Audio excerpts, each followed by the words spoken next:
Headboards.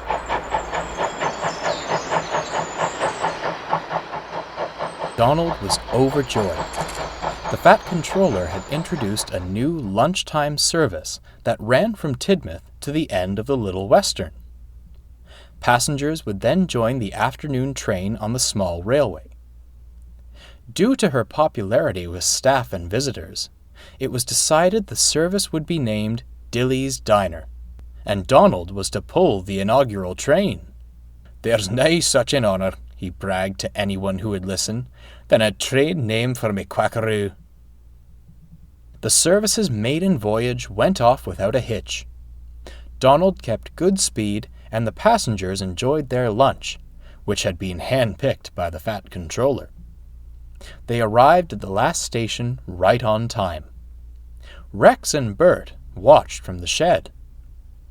"What's that silly thing on your smoke box, Donald?" teased Rex. "Trying to keep the sun out of your eyes?"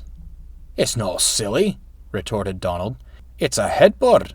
All important named trains have them." "Puh!" snorted Rex. "You big engines need names for your trains? Is it that hard to remember what your next job is?" Donald seethed, but Bert spoke first. "Dearie me, Rex," he smirked. "I didn't expect you to envy Donald's special train. But then, you are painted green after all."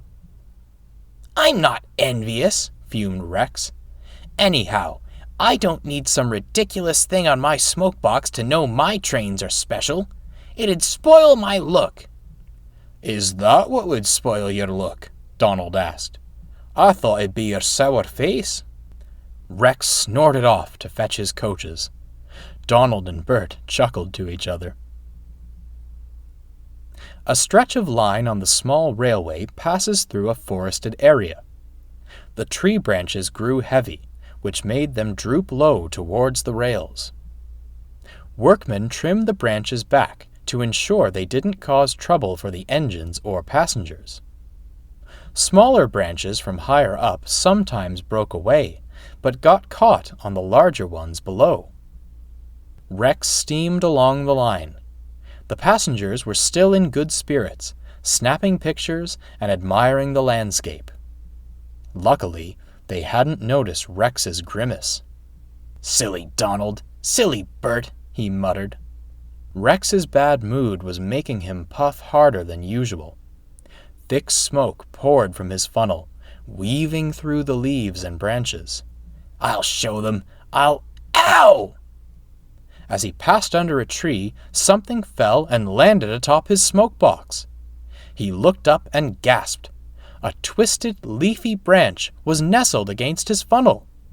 He tried to blow it off, but the smaller offshoots had curled around his handrails, holding it in place. "Please," Rex called to his driver, "stop and take it off. It feels funny." "It's not blocking my view of the line," said the driver, "and we can't be late getting the passengers back. Besides," he chuckled, "serves you right for being a crumb bum."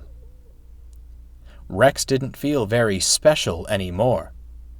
At the station, the passengers laughed and took his picture.